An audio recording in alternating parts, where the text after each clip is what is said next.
na hindi business ng mga taong kalkalin o rirati ng mga lihim na buhay ng kapwa-member, ibunyag at usigin ang mga ito.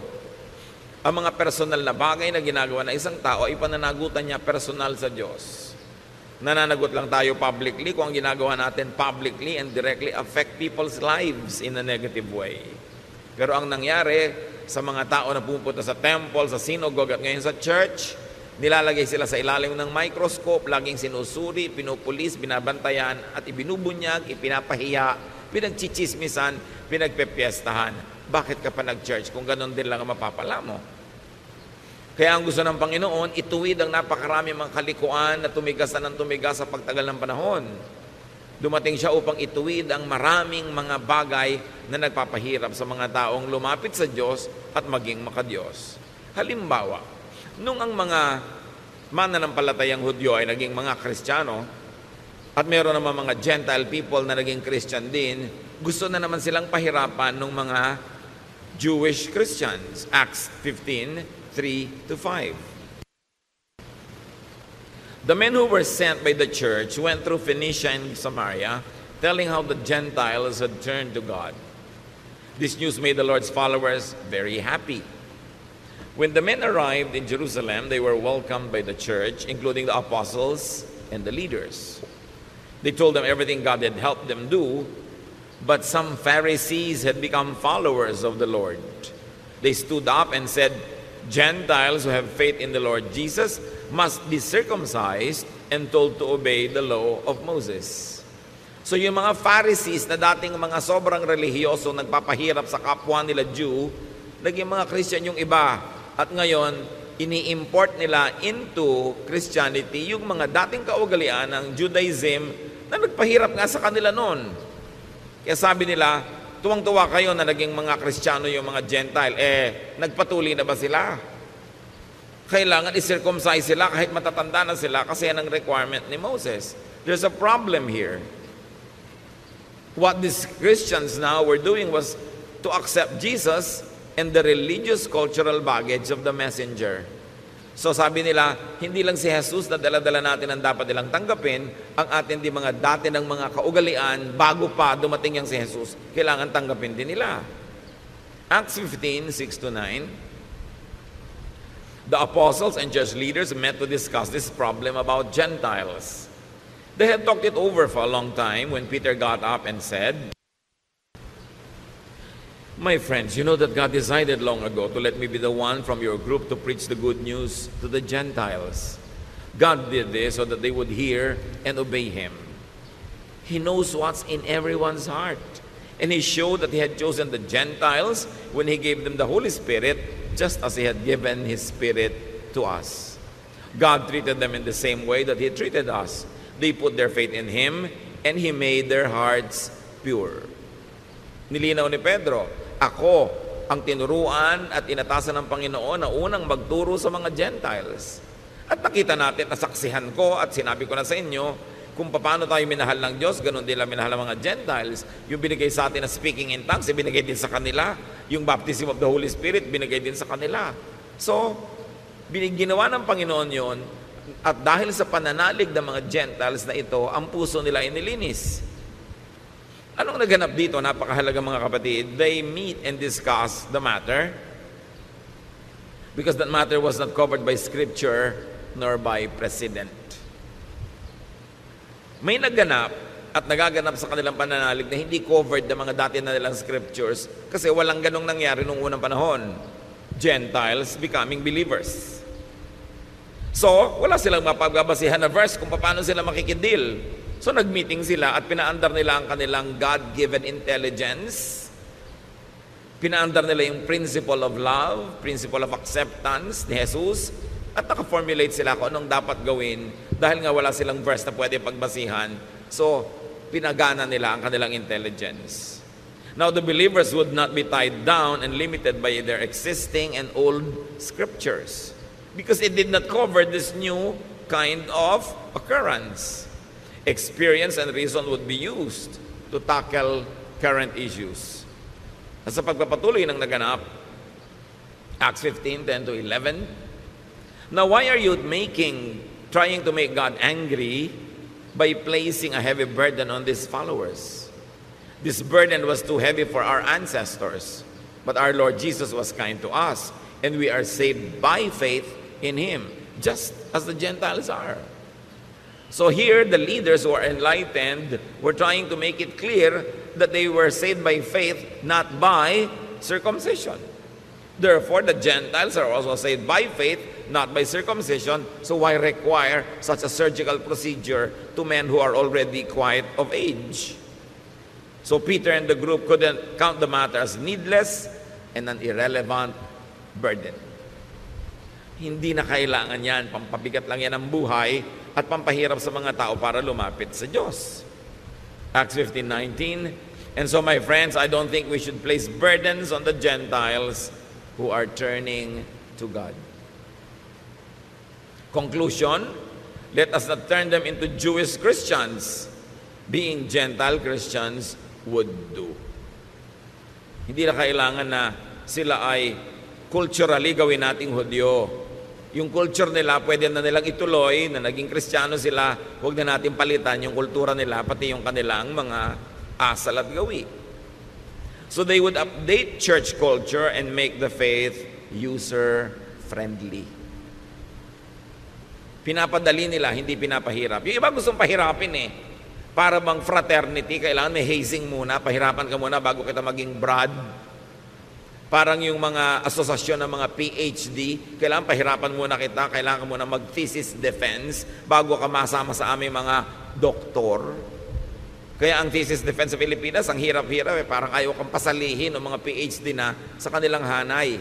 Sa ibang bansa, sa mga progressive countries, tinutulungan ka, pinapadali nila. Dito pinapahirapan para laging sikat at konti lang ang mga may PhD.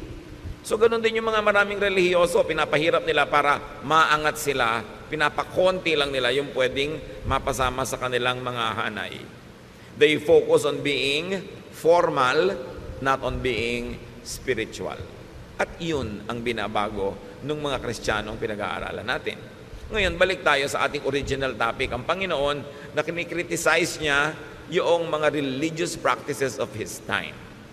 Ginawa lang nating halimbawa yung naging bunga ng mga Jewish Christians na gustong gawing Jewish din yung mga Gentiles. Matthew 23 verse 5. Sabi ng Panginoon tungkol sa mga religious leaders, everything they do is just to show off in front of others. Puro lang sila pagpapa-impress. Puro lang sila pag-create ng impression na ako banal, ako mahigpit, hindi pwede sa akin yan, hindi ko papalampasin yan kasi ako maka-Diyos. So this show is about me being holier than you. Habang ibinaba ng Panginoon sa mga tao yung katuruan, itinataas uli ng mga naging bagong Kristiyano para mahirapan na naman yung iba at huwag maabot, para sila lang ang nakakaabot at sikat sila. Matthew 23:13-15. You Pharisees and teachers of the law of Moses are in for trouble. Jesus continues. You're nothing but show-offs. You lock people out of the kingdom of heaven. You won't go in yourselves, and you keep others from going in. You Pharisees and teachers of the law of Moses are in for trouble. You're nothing but show-offs. You travel over land and sea to win one follower, and when you have done so, you make that person twice as fit for hell as you are. Ang mga pinakamababagsik na salita ng Panginoon ay hindi niya binitawan sa mga tinatawag na sinners. Binitawan niya ito sa mga tinatawag na banal, sa mga relihiyoso, sa mga religious teachers and preachers. Sabi niya, ang gagaling nyo, wala kayong ginawa kundi magpakitang tao. Pinagsasarhan nyo ng pinto ng langit ang mga tao dahil kayo man ay hindi makapasok. Naghihirap kayo para pumunta sa maralayong lugar para mag-convert ng mga kaluluwa. At pag na-convert nyo na sila, dinodoble nyo lang ang kanilang mga bigat sa buhay, lalong hindi sila makakapasok sa kalangitan. Hindi nyo kayang magturo ng kalangitan dahil hindi nyo yan nararanasan. Yan ang sinasabi ng Panginoon sa mga religious leaders. Puro kayo bawal, puro kayo mga paghuhusga, puro kayo mga pagpupwera, pagmamataas, pagmamalaki, puro mga pagpapalabas na kayo yung mga magagaling at mga matatalino at mga banal. Pero sa pagtuturo nyo sa mga tao, hinahawa nyo sila sa inyong mga ugali. Kaya sila man, tulad nyo, hindi makakapasok sa langit. Teachers could, according to Jesus, lock people out of the kingdom of heaven by showing them the wrong door, the door of ritual and other non-essentials. By making them follow invented requirements that will forever render you sinful. Hindi pwede, hindi kasya kahit kailan. Teachers could not go into heaven themselves by not following their own teachings or the truth they know. In their minds, they know the way to God, but in their practices, they don't do it. So hati sila. Iba yung iniisip, iba yung ginagawa. Iba yung public pronouncements, iba yung private life. At walang taong hati ang nakakaranas ng kalangitan o nakakapasok dito dahil ang gusto ng Diyos ikay buo. Kaya nga buong-buo tayong iniligtas buong-buong nilinis, buong-buong sinagip para buong makarating sa Diyos dahil tayo yung mga hati. Nagiging buo tayo dahil sa pananalig natin sa Panginoon, nagiging malinis, nagganap dahil sa pananalig sa Kanya, hindi dahil sa ating mga accomplishments. Teachers could keep others from going into heaven by discouraging and frustrating an honest search for it. Marami mga tao, they honestly search for God, but they get frustrated by the religious system that pretend to know and to show them the way. Kung natatandaan nyo sa Noli Me Tangere, na ang tunay na ama ni Maria Clara ay si Padre Damaso, at nung si Maria Clara ay nalito, nasaktan, nawala ng gana sa buhay, sabi niya siya ay magmamongha, siya ay magmamadre, para hanapin niya ang Diyos. At sino ang kauna-unahang sumalungat at sobrang ipinagluksa yung desisyon na yon? Yung tatay niya na pare na si Padre Damaso. Sabi niya, huwag, hindi mo alam ang sinasabi mo, hindi mo alam ang susuungin mo.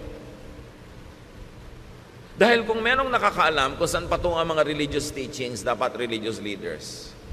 Ang problema, maraming religious leaders, alam naman nila na yung kanilang mga ipinagtuturo ay walang kakauwian, nakapayapaan, katahimikan, pero yung pa rin publicly ang pinipilit nilang ituro para magmukha silang banal. Napakahalaga na magkaroon ka ng personal search for God. And we allow people to search for God in a personal way. We don't dictate to them how to search for God. We only help them open the door, find the way, give them the options, teach them, inform them about the Word of God, and then let them seek God. At kung ang mga tao ay nagkakamali, nagkakasala sa Diyos, it's a personal matter between God and the person. It's not for the congregation to feast on and to judge on. Kasi marami mga churches, naging parang mga Korte Suprema, naging parang mga hukuman, ginadjudge ang bawat isa. Walang ganong itinuro ang Panginoon. Inimbento lang yun ng relihiyon. Ginagawa na yun nung araw na ang Panginoong Hesus ay nagtuturo at yun ang kanyang sinalungat. Tapos ipinagpatuloy pa ng mga Kristiyano later on yung ganong tradisyon na nililitis ang kapwa, hinuhusgahan. Kaya tuloy ang mga tao na pipilitan maging ipokrito at ipokrita, itinatago ang mga problema nila sa buhay sa takot na sila'y litisin ng simbahan. Maraming nilitis ang simbahan sa panahon, sa history. Meron pa mga tinaguri ang mga mangkukulam, sinusunog talaga literal yung mga katawan ng mga yon. Naging court ang church imbes naging kanlungan ng mga kaluluwang nahihirapan at humihingi ng ginhawa. Sa pagpapatuloy, Matthew 23:16-22, the Lord continues, "You are in for trouble. You are supposed to lead others, but you are blind. You teach that it doesn't matter if a person swears by the temple, but you say that it does matter if someone swears by the gold in the temple. You blind fools! Which is greater, the gold or the temple that makes the gold sacred?" May mga particular practices nung panahon na yun na tinuligsa ang Panginoon. Yung sobrang pagiging mahilig ng mga religious leaders sa pera. Love for money, power, and honor, misguided zealousness could blind religious teachers. Kaya ito ay tinuligsa ng Panginoon na huwag mong kikilingan yung tao dahil mas mayaman, dahil mas malaki yung donation. At yung mga religious leaders, huwag mag-agawan, magbangayan, agawan ng mga member mayaman, ng mga donor. Nung paman, kinikriticize sa'yo ng Panginoon. Kaya hanggang ngayon, challenge pa yan sa maraming mananampalataya. Matthew 23:23-24. You Pharisees and teachers are show-offs. and you're in for trouble. You give 1/10 of the spices from your garden, such as mint, dill, and cumin. Yet, you neglect the more important matters of the law, such as justice, mercy, and faithfulness.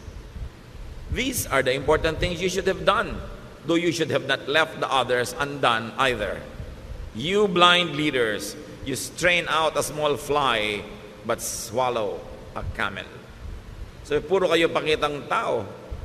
Sa mga nakikita ng tao at nasusukat, kahit na sa mga tithes and offerings, ang faithful nyo. At sabi ni Lord, dapat naman. Pero hindi lang yan ang mahalaga. Mahalaga yung katarungan, habag, pagiging matapat. Sabi, napaka mga bulag ninyo. Hindi nyo malulon ang kaprasong insekto, pero buong buo nyong nilulunok ang mga kamelyo. Ibig sabihin, mga maliliit na mga kasalanan ng kapwa, minamalaki nyo, maliit na mga pagkukulang, kala mo kung ano na. Pero yung mas malalaking mga kasalanan, hindi nyo napapansin. Yung mga kasalanan ng yabang, judgmentalism, self-righteousness, pride, misguiding people, selfishness, you don't notice that. Wala kayong napapansin kundi yung babaeng adulterous. Wala kayong napapansin kundi yung mga taong nagko-commit ng mga sexual sin na parang sexual sin na lang ang kasalanan sa buong lupa at sa buong buhay. Ang dami pang iba. Pero ang pinanggigigilan nyo, yan lang. Sabing ganon. At totoo naman mga kapatid, sa kasaysayan ng church, hanggang dumating tayo sa present time, merong mga major denominations sa talaga namang wala namang pinanggigilan kundi mga ibang mga uri ng pagkukulang ng kapwa, pero hindi nila napapansin yung mas malalaking mga kasalanan. Yung panghihiya, yung pananakit ng kalooban, yung paglalayo ng loob ng mga tao sa Diyos dahil sobrang nilang pinoformalize sa mga bagay. Sabi ni Lord, maliit na insekto, hindi nyo malulon. Pero yung mga lalaking mga kamelyo, buong buo nyong nalulunok. Sabi, you hypocrites, you are in for trouble. You are majors of minors, specialists of non-essentials. Ang laki-laking issue sa inyo kung anong Bible version ang babasahin.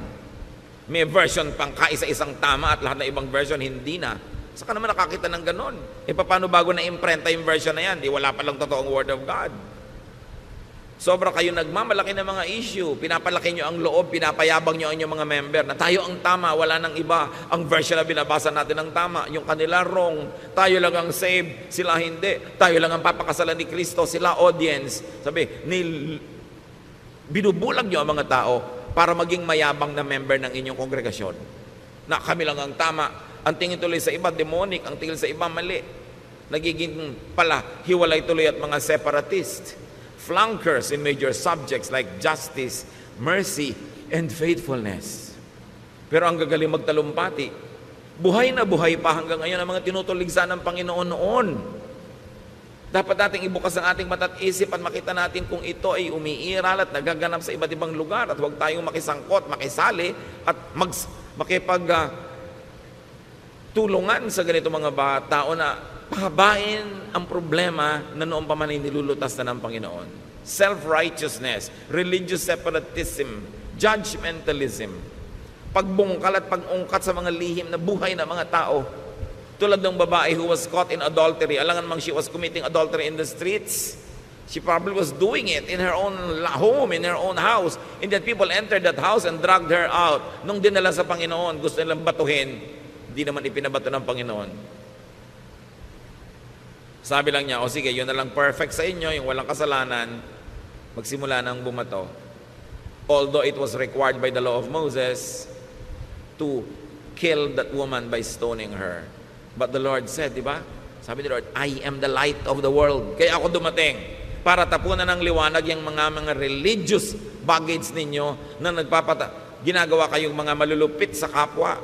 Akala nyo kinakatuwa ng Diyos. Tuwang-tuwa kayo, pinagbubunyi ninyo na pagpiestahan ng mga kasalanan ng iba para yung mga kasalanan nyo ang huwag matingnan. Binovolunteer nyo na lang na lahat magtinginan sa kasalanan ng iba. Sabi, hindi ganyan. And so nobody dared to stone that woman. Because nobody was qualified. Alam nyo ang ginawa ni Lord na qualification to judge? Perfection. Sabi niya, o sige, sabi pala ng law of Moses, babatuhin ang babaeng makasalanan. Batuhin na, mauna na lang yung walang kasalanan. Wala naman nangahas. Because nobody was perfect. Mga kapatid, kung hindi kayo perfect, stop judging others. Kahit sa congregation, yung mga kasalanan lang ng church, brothers and sisters natin, na kailangang i-deal, yung kasalanan that directly and effectively and practically affect us. Halimbawa, treasurer ng church, itinakbo niya yung fund. Affected tayo lahat. Dapat talaga i-deal yun. Pero anong pakialam niyo kung sinong ka-date niya kahapon? That's between her and God. No? Anong pakialam niyo kung anong nakaraan niya? That's already charged on the cross. Anong pakialam natin sa private lives ng mga tao hanggat hindi tayo directly affected in a practical way? Yan ay tinuturo ng Panginoon. Anong pakialam niyo dito sa babaeng ito? It's between her and God. Dahil kung talagang gusto ng Lord na papatayin yung babaeng yon at sundin yung batas ni Moses, ba't di niya pinabato? At kung babatuhin din lang pala yung babae, ba't pa dumating ang Panginoon sa mundo para tayo iligtas? Para tayo patawarin at linisin? Hindi lang tayo inililigtas sa impyerno at sa mga impakto. Inililigtas din tayo sa mga relihiyosong sobrang makialam sa buhay ng kapwa na gusto nilang parusahan yung mga taong gumagawa ng mga private sins. Kung gusto mo maging banal, magpakabanal ka. That's good, that's best, that's commendable. Pero huwag mong sukatin yung kapwa mo sa iyong pamantayan. Huwag mong pilitin yung kapwa mo na maging kasing banal mo. Your life is your business before God. At pag tinanggal mo yun sa iyong ugali, sasaya ang church. Hindi para konsentidihin natin ang isa sa mga kamalian, but you always say, God is not yet finished working on this person. Kung ang mga kasalanan niya ay napaka-private, bakit ko kakalkalin? Ang iintindihin ko yung kasalanan ko, yung kalinisan ko before God. And I will pray for the person, I will give counsel kung hinihingi niya, bibigyan ko ng payo kung hinihingi niya, bibigyan ko siya lagi ng inspirasyon, ng magandang halimbawa sa pamamagitan ng buhay ko, but I will not lecture. I will not judge. At hindi ko siya ititiwalag dahil lang kulang siya. Dahil pag lahat ng kulang, tiniwalag, walang matitira. Gusto ni Lord ituwid yung religious customs ng mga tao. Na kumbaga pag relihiyoso ka, nakakasakal kang kasama, ang hirap-hirap mong kasama sa buhay dahil bantay ka ng bantay ng kasalanan ng iba. Lagi kang may points, may scoreboard. That's not what the Lord wanted. Sabi niya, I came that you might have peace. Sabi niya, don't worry, I have overcome the world. Your sins are charged to me, and I am the judge. Don't judge each other. I will judge. Ngayon, kung kayo yung babae na nagkulang at nagkamali, di nyo ba ikakatuwa na ang Panginoon ang judge? Gusto nyo ba na yung mga churchmate nyo ang judge? At kung hindi nyo gusto na i-judge kayo ng churchmates, don't judge your churchmates. Let Jesus judge them. And up to now, Jesus is still Savior, not yet a judge. So bakit natin siya uunahan? Now, religious fanatics could be unjust, merciless, uncaring, and cruel because they kill the opposition or the competition. May mga congregation naman kaya mahigpit, marketing lang nila yon para i-market nila ang sarili nila, maka-Diyos, godly, mahigpit. So sa amin kayo mag-member, huwag dyan sa mga maluluwag na yan, walang mangyayari sa buhay nyo. Pero subukan nyo mag-member doon, sa ganun kahihigpit. Subukan nyo lang. Maglingkod kayo ng 20-30 taon. Tama ang hairstyle nyo, yung gupit nyo, yung haba. Tama ang hairline ng inyong damit. Tama ang lahat ng ginagawa nyo. Subukan nyo magkamali after 20 years ng paglilingkod. Sisipain nila kayo. Promise. Tatanggalin nila kayo, ititiwalag nila kayo, kakalimutan nilang kapatid nila kayo. Alam nyo, ang mabilis makalimot ng magandang pinagsamahan, mga Kristiyanong mahihigpit. Ang tagal-tagal mong brother and sister in the Lord, subukan mong madapa, magkamali, kauna-unahan silang lalapa sa'yo. Mahirap sila mga kaibigan. Kasi, you're only a friend as far as you are holy. Pag nagkamali ka na, hindi na. Mabuti ng mabuti kung kaya mo maging holy 100% of the time. Kaya yung iba, nagpe-pretend tuloy. Nagpapanggap sa takot na matiwalag. Sa takot na mapagpiestahan, ma-bulletin board, mapulpito, maipahiya. Religious fanatics could be unjust because they think that killing for religion pleases God. Katulad nun, yung mga tao, papatayin nila yung babae. Imagine a person that you will stone to death. Siyempre, hindi naman patay agad yun. Mangingisay-ngisay pa, bubula pa ang bibig, dudugo, magkakapasa-pasa, bato ka pa ng bato. Anong tigas ng puso ang pwedeng meron ka para gawin yon? At bakit mo sasabihin galing sa relihiyon o galing sa Diyos yung tigas ng puso na yon? Liban na lamang, you were brainwashed by religion to think that God is pleased when you kill somebody because that somebody fell short of God's glory. But you can kill somebody in many ways. Hindi mo na kailangang batuhin ang tao. Pagchismisan nyo lang is a kind of murder. Pinapatay mo yung kanyang reputasyon, pinapatay mo yung kanyang happiness, yung kanyang peace, yung kanyang pag-asa. Yung i-judge mo ang isang tao is a form of killing. That's why Jesus said, sige, bumato na lang yung walang kasalanan. In effect, He said, walang pwedeng bumato. Ako lang. At hindi ko binabato ang babaeng ito. So wala kayong karapatang mambato.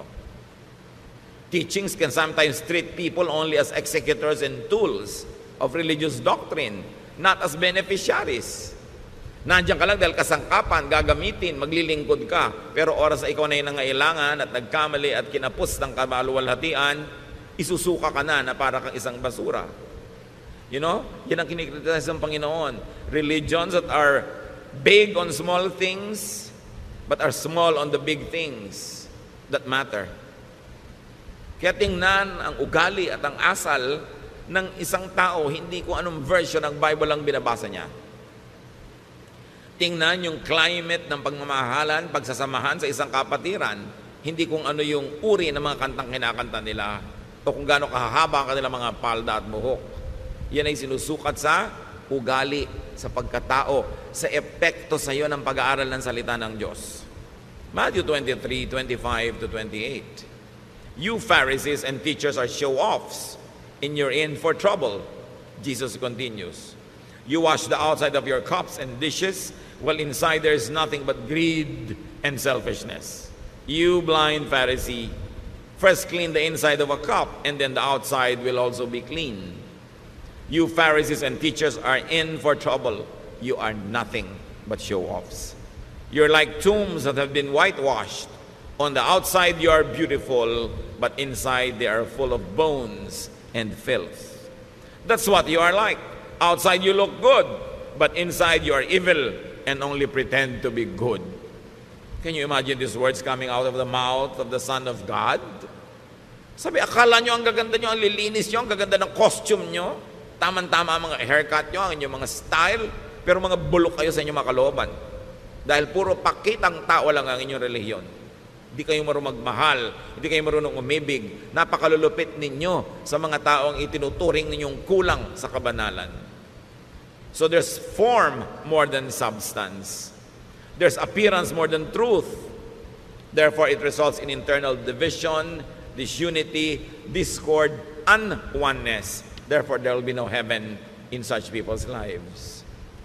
Kawawa ang mga tao na nadadala, nahihikayat at sumasanib o kaya umaanib sa mga relihiyong hindi mapagkandili, hindi maibigin, judgmental at mga self-righteous. Kasi buong buhay, habang nandun ka sa ganung kongregasyon, ang pakiramdam mo nakatungtong ka sa dulo ng sibat, denumero ang lahat ng kilos mo at lahat may score. At pag nagkulang ka na, sorry ka na lang, no matter if you're 30 years na nandun. Matthew 23:29 to 33, you Pharisees and teachers are nothing but show-offs, and you're in for trouble. You build monuments for the prophets and decorate the tombs of good people, and you claim that you would not have taken part with your ancestors in killing the prophets. But you prove that you really are the relatives of the ones who killed the prophets. So keep on doing everything they did. You are nothing but snakes and the children of snakes. How can you escape going to hell? Can you imagine? Sabi ng Panginoon dito sa mga religious leaders na ito na walang itinuturo kundi mga pagbalat kayo, mga ahas kayo. Wala kayong iniwan sa mga anak lang ng ahas. Paano kayo makakataka sa impyerno? Kawawa ang mga makikinig sa inyo, idadamay nyo lang sa isang magulo, mahirap at mapagkunwaring buhay at hindi nyo sila mapapayagang pumasok sa kalangitan o maranasan ang kapayapaan sa buhay dahil wala kayong gagawin kundi tadtarin ang buhay nila ng mga requirement nyo na imposibleng masunod all the time. Pinapagaan ng Panginoon ang buhay ng mga tao, pinapadali niya ang pagpasok sa Diyos. So napakahalaga. Prophets teach people new applications of old truths. Kaya sabi, you kill the prophets. Sasabihin nyo pa ngayon, kung nabuhay kayo noong unang panahon, hindi kayo sasama sa pagpatay sa mga propeta ng Israel. Pero sabi niya, sa asal nyo, halatang halata, mga apo kayo, no, mga pumatay sa mga propeta. Kasi pareho kayo na ugali. Alam niyo po, napakaraming propeta sa Israel, pinatay ng mga Israelites sa isang malagim na mga paraan. Sari-saring mga pahirap ang inabot ng mga propeta. Akala nyo ba, laging iginalang ng mga propeta? Pinapatay ng taong bayan sa pangunguna ng religious leaders. Why? Because prophets teach the people new applications of old truths. Pinapalaki ng mga propeta ang pananaw ng mga tao paano maiintindihan yung original na mga itinuro ng Diyos na freeze na, naging fossil na, hindi na bagay sa panahon. So binibigyan ng mga propeta ng mga bagong reading, mga bagong interpretation para ang tao lumaya, hindi para ikulong ang tao, para padaliin ang buhay, hindi para pahirapin, at natetreten yung mga religious leaders dahil yung mga prophet, baka pakinggan ng mga tao, bumaba ang kita ng templo, bumaba ang kita ng mga synagogues, kaya pinapatay nila yung mga prophets. Because prophets bring new revelations, and prophets are not known for being conservative. Ang mga conservative, yung mga Pharisees, walang papalitan sa ating mga pamamaraan, walang papalitan sa mga nakaugalian natin, walang iibahin. Sila yung conservative. They like to conserve the system. Why? Because they benefit from it. Walang iibahin. Baka pag naiba pa yung timpla, mawala pa yung aming pagiging bida, kami ang may control, kami ang lahat ng pinagsasanggunian, kami ang merong say sa lahat ng bagay, baka maiba pa. Kita niyo yung mga propeta like John the Baptist, he was never conservative. He is what you might call Jeprox. He is what you might call, wow, bakit ganito? Ibang-iba yung suot niya sa mga nakasanayan. Wala po mga propeta noon na sumang-ayon sa mga matatandang kaugalian na inabot nila. Lagi silang a new voice, a fresh wind. That's why they were killed. Prophets are emergent. Sila yung bagong sibol. They shake and threaten the system. They are not keepers of the dominant system. Pag sinuri nyo ang mga prophecies, ang mga ginagawa ng mga prophet, hindi sila tagapag-ingat ng mga datit lumang kaugalian. Nagladala sila ng mga bagong pananaw, mga sariwang hangin na umiihip mula sa disyerto para bigyan naman ng sariwang buhay yung mga tao. Ngayon, yung mga Pharisees, the religious leaders, are dominant or recessive. Tatlong bagay lang naman yan na pwedeng katayuan ng isang institusyon. Ikaw yung dominant, nag-ahari, ikaw yung recessive, papalaos, o ikaw yung bagong sumisikat, emergent. And in the scheme of things, the prophets were always emergent. Bagong ideya, bagong application, paglalabas sa mga dating mga kahon, pagpapalaya sa mga dating mga tali, yun ang ministry ng mga prophets. Yung church system, sila yung dominant. Sila yung nag-ahari. At dahil nag-ahari sila, they are conservative. They don't like to change anything dahil baka pag napalitan, mawala yung kanilang pag-ahari. So they fight for dominance and survival. Kaya kung may mga dalawa o tatlong mga dominant group, sila yung naglalaban-labanan kasi ang tingin nila sa mga kaluluwa, market, agawan ng kliyente at customer. At hanggang ngayon, nangyayari yan mga kapatid. Kompetisyon ng mga denominasyon, kompetisyon ng mga relihiyon, paramihan ng member, paramihan ng donor, at walang papalitan dahil nakikinabang yung mga nakaupo at nakaluklok sa present system. The Lord Jesus Christ would never be identified with conservatives. When the Lord Jesus Christ was born, napaka-unconservative ng paraan siyang naipanganak. Napaka-kakaiba, new, revolutionary. At ang mga katuruan niya, napaka-revolutionary. Kung sino yung mga makasalanan, doon siya nakisalamuha. Kung sino yung mga relihiyoso, doon siya umiwas makisalamuha. Kung sino yung mga tinuturing na mga latak ng lipunan, mga walang sinabi, walang pinag-aralan, yun ang ginawa niya mga disciples. Hindi siya conservative, ever. And I will never be glad to be called a conservative. Kasi lahat ng mga pagbabago sa mundo, sa technology, sa kabihasnan, maging sa espiritualidad, it was always brought about by the new wind of new prophets. Yung reinvention of old truths so that now the people will benefit from it and the people will not be enslaved having to follow a system that no longer works. Nagpapalaya, nagpapalaki ng isip, nagpapaluwag ng buhay, nagpapaluwag ng hininga. Yung mga conservative nagtatali, naggagapos, nagkukulong dahil nakikinabang sila na sila lang yung nangunguna. Matthew 23:34-36. Sa pagpapatuloy ng Panginoong Jesus, I will send prophets and wise people and experts in the law of Moses to you. So future tense pa, sabi ng Panginoong Jesus, padadalan ko kayo ng mga propeta, padadalan ko kayo ng mga matatalinong tao, yung mga tunay na magpapalaya sa inyo, but you will kill them, or nail them to a cross, or beat them in your meeting places, or chase them from town to town. That's why you will be held guilty for the murder of every good person. I can promise you that people living today will be punished for all these things. Sabi niyo, alam niyo, padadalan ko pa kayo ng mga magtuturo pa sa inyo, mga bagong ideya, nakakapagpalaya, nakakapagpaluwag ng buhay. Pero alam niyo ang gagawin niyo? Uusigin ninyo. Babantaan ninyo. Le-labelan nyo na kung ano-ano mga labels, tatawagin yung mga demonic, evil, etc., etc. At papatayin nyo kung pwede pa. Sabi nyo, mananagot kayong lahat sa ganyang mga gagawin ninyo. May mga nagtatanong, meron pa ba mga prophets ngayon? Why not? Sabi nga ni Lord, I will send pa future tense pa. Those who insist na wala na, they only probably want to control your thought para sa kanila na lang kayo makinig at hindi na sa iba pa. Pero siyempre, kung meron mang ipapadalang mga totoo, lalo namang maraming ipinapadala si Taning ng mga false. Kaya dapat sinusuri. Sabi ni Lord, you will know them by their fruits. Tingnan nyo bunga. Ano ba yung tunay na bunga ng isang guro? Hindi lang yung nangyayari sa buhay niya, mga kapatid ha. Yung nangyayari sa buhay nyo dahil nakikinig kayo sa kanya. Yun ang bunga. Lumuluwag ba yung buhay nyo? Nagiging mas mahal nyo ba ang Diyos? Mahal nyo ang inyong kapwa? Mas nakakalaya ba kayo? Pero hindi kayo kinukonsinti sa kamalian? Pero hindi naman kayo hinuhusgahan? Hindi kayo pinapahiya, binubulgar? Ano nangyayari sa buhay nyo? Kayo ang bunga. Kaya kayong makakaalam, good teacher ba? Good church ba? Good congregation ba? Tingnan mo sarili mo, anong nangyari sa akin mula nung nakinig ako dyan? Yun ang bunga. Hindi yung, ay, ang ganda ng bunga niya kasi tama ang gupit, maiksi ang buhok, malinis ang kuko, laging ganito ang suot. Hindi bunga yun, costume yun.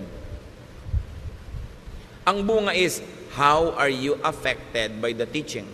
Because you are the fruit.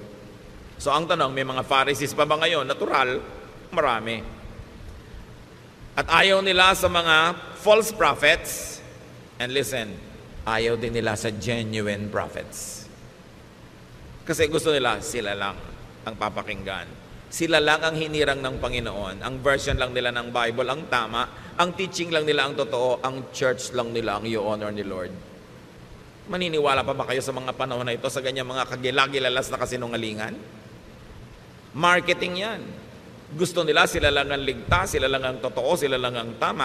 Be careful with people that say sila lang ang tama at ligtas at wala nang iba.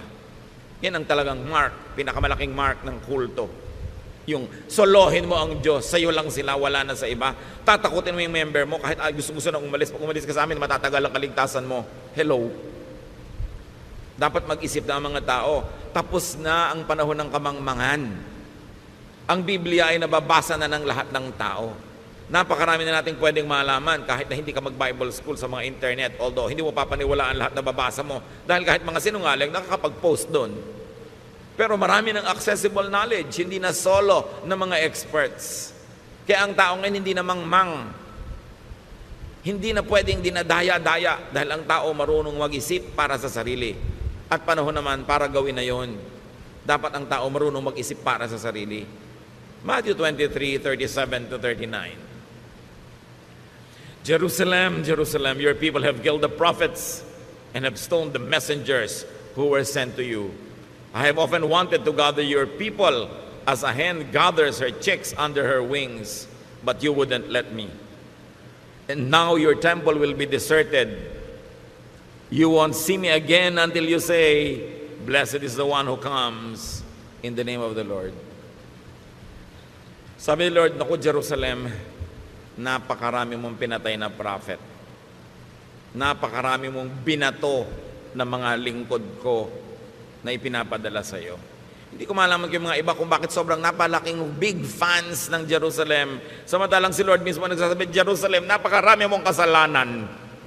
Napakarami mong pinatay na matutuwid na tao. At hindi ba, si Jesus na nga ang kauna-unahang ipinako doon. Yung iba naman parang sobrang nagpapatira pa sa paanan ng mga Hudyo, na akala mo yung mga Hudyo ang mga anghel sa langit. Pare-pareho lang nila tayong tao, pare-pareho lang tayong mahal ng Diyos, pare-pareho lang tayong ililigtas ng Panginoon. At hindi ka dapat nagpapatira pa sa lahi, dahil lang yun ang lahi niya, dahil siya ay Jew, dahil siya ay taga-Israel. Sabi nga ng Panginoon, naku, napakarami mong pinatay Jerusalem. Napakarami mong atraso sa langit. Ang dami mong iniligaw.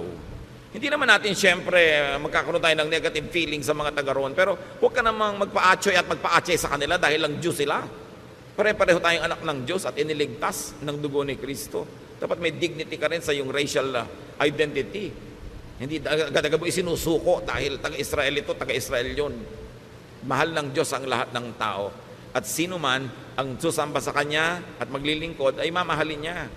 Sabi nga ng isang propeta, kahit yung mga bato, pwedeng gawin mga apo ni Abraham. Huwag niyo ipagyabang na mga Hudyo kayo. Kasi kung Hudyo nga kayo, hindi naman kayo sumasamba, baliwala yan. Mabuti pa yung Gentile. Ilagay natin ang lahat sa tama. Huwag tayo ngayong magpairal ng bagong religious colonialism na may bago naman mga amo. Pagka taga-Israel, amo na natin agad. Dapat ang amo lang natin ang Diyos. At meron tayong dignity, pagmamahal maging sa ating racial identity. Hindi agad-agad mo sinusuko. Now, today's new prophets teach new applications of old truths. And they update the faith. And they update the church. Today's Pharisees, the establishment, will resist change. They will take shelter in conservatism. Conservatism is the defense and offense of the dominant and the recessive. Pag ikaw naghahari o papalaos, gusto mo conservative because you want to sit on past glory. Jesus and the prophets were far from conservative. Spiritual growth, church growth, and the growth of the kingdom of God is not in conservatism. It is in dynamism and continuing reinvention of ourselves. So, why do we review? And why do we study these principles? Because we are bombarded by religious marketing of the dominant Pharisees, the rich, big religious corporations that compete for our soul and for our loyalty. What's truly important according to the Lord? Mercy. Mahabagin ka ba? Tinuturuan ka bang maging mahabagin? Justice. Katarungan. Faithfulness, truthfulness. But really, the Lord says that the most important is love. Pag-ibig. Yan ang tunay na susi, yan ang tunay na sukatan kung makadiyos ka o hindi. This is what to give, to promote, to implement, and to look for. Seekers of God through religion must seek for love, must seek for signs of love in the climate of love where they want to find God. Hindi yung para kang pumasok sa kulungan, pumasok ka sa husgado o sa police state. Yun ang pinaka-least loving of all. Sayang ang pagod, sayang ang panahon. 1 Corinthians 13:1. What if I could speak all languages of humans and of angels? If I did not love others, I would be nothing more than a noisy gong or a clanging cymbals.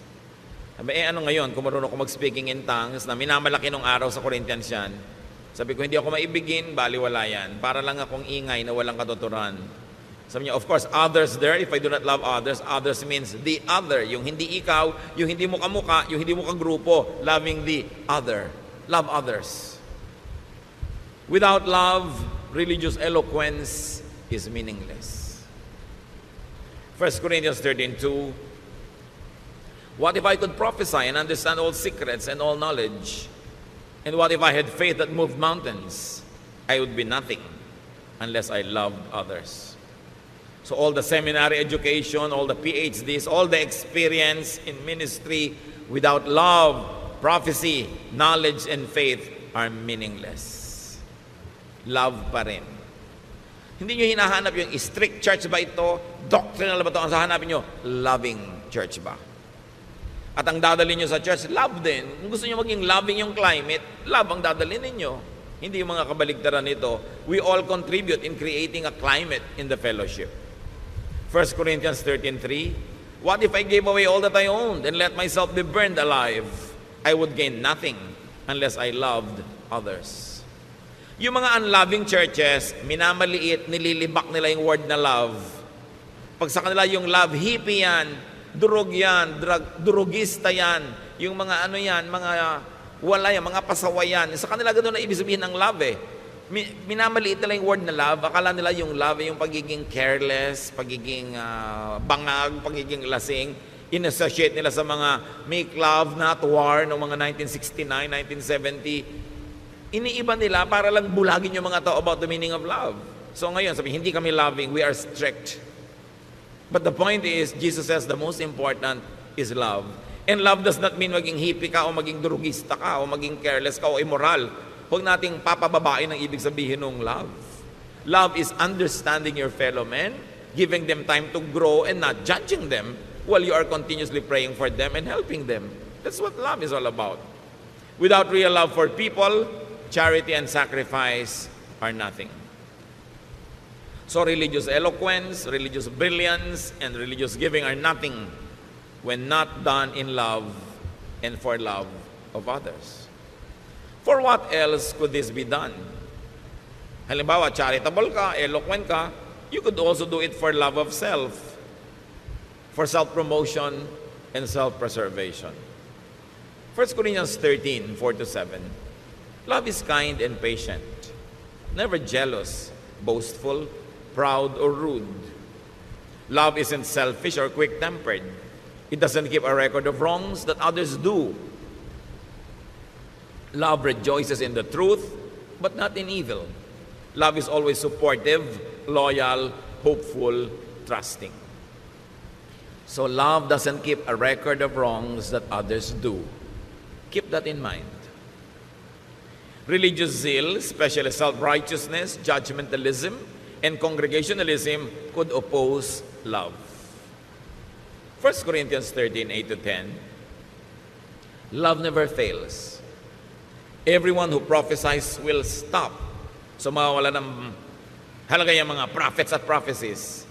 And unknown languages will no longer be spoken. So mawawalan din ang halaga yung mga speaking tongues na yan. All that we know will be forgotten. So all knowledge, katalinuhan, galing, mawawala. We don't know everything, and our prophecies are not complete. But what is perfect will someday appear, and what isn't perfect will then disappear. So niyang konti-konti nang alam natin, huwag tayong magyabang. Pati prophecies natin hindi complete. Be careful of people who say they know everything. They know all the answers. They know all the doctrine. Sinungaling yun. Kasi sabi sa Bible, we don't know everything, and our prophecies are not complete. So ang isang tao talaga na responsable, na pwedeng pagkatiwalaan, yung tao nagsasabing, ako rin, naghahanap pa. May mga iba na ako natagpuan, may nalaman na ako, pwede ko i-share sa iyo, pero iba hahanapin pa natin. I don't know all the answers. Be careful about people who pretend that they know, because they will mislead you. Now, love is perfect. Religiosity is imperfect and will stop. 1 Corinthians 13:11-12. When we were children, we thought and reasoned as children do. But when we grew up, we quit our childish ways. Now all we can see of God is like a cloudy picture in a mirror. Later we will see Him face to face. We don't know everything, but then we will, just as God completely understands us. So yan mga bata pa tayo, especially bata ka pa sa pananalig, bata ka pa sa spirito, isip bata ka, pero dapat dumarating yung time na nagmamature ka. At ang nagmamature naman, hindi ibig sabihin nalalaman mo lahat. Nalalaman mo lang na hindi mo alam lahat. Yun ang ibig sabihin ng maturity. Therefore, you become more careful, you become more humble, and less self-assuming. Sabi, hindi naman natin talaga makikilala ng lubos ang Diyos ngayon eh. Kasi ang laki-laki ng Diyos, ang daki-dakila niya, ang liit-liit natin at marami pa mga takip-takip sa mga mata natin. So sino ang makakapagsabing alam na alam ko, kilala ko ang Diyos, at yung pagkakaalam ko, pagkakakilala ko ang kaisa-isang tamang interpretation. Sabi niya, hindi ganun. Pagdating ng panahon, makikilala natin siya. Pag face-to-face na tayong humarap. Pero ngayon, Sinisikap nating makilala siya. Nobody can pretend to know God completely and to know all the answers. Pero itong mahalaga, sabi niya, kilala tayo ng Diyos. At yun ang dapat nating ipagpasalamat. Alam niya ang ating mga kahinaan, alam niya ang ating mga pangangailangan, alam niya kung paano tayo tutulungan, kahit hindi natin siya lubos na kilala. Religious understanding is progressive. No one should be trapped and frozen in just one stage. Kung yung pagkakakilala mo sa Panginoon 20 years ago, mga kostumbre mo, ugali, 20 years ago hanggang ngayon, hindi na iba, hindi ka nag-grow. Progressive Dapat nag-grow. Truth will reveal the inanities of many things people used to consider all important. So 1 Corinthians 13:13, sa pagwawakas, kung anong tunay na mahalaga, for now there are faith, hope, and love. But of these three, the greatest is love. Religion teaches faith, but it will become irrelevant when everything is revealed. Religion teaches hope and expectations, but they will become irrelevant, they will be moot and academic when we are together with the Lord in eternity. Religion teaches love, which is the greatest, because it will be forever. Yun ang patuloy at in fact, yun ang lalo pang lalago pagka humarap na tayo sa Panginoon at magkakasama na tayo sa kabilang buhay. Why is it the greatest? Because God is love. If you're going to be known for anything, be known for godly love. And if you're going to look for anything important in a fellowship, in a group, look for love.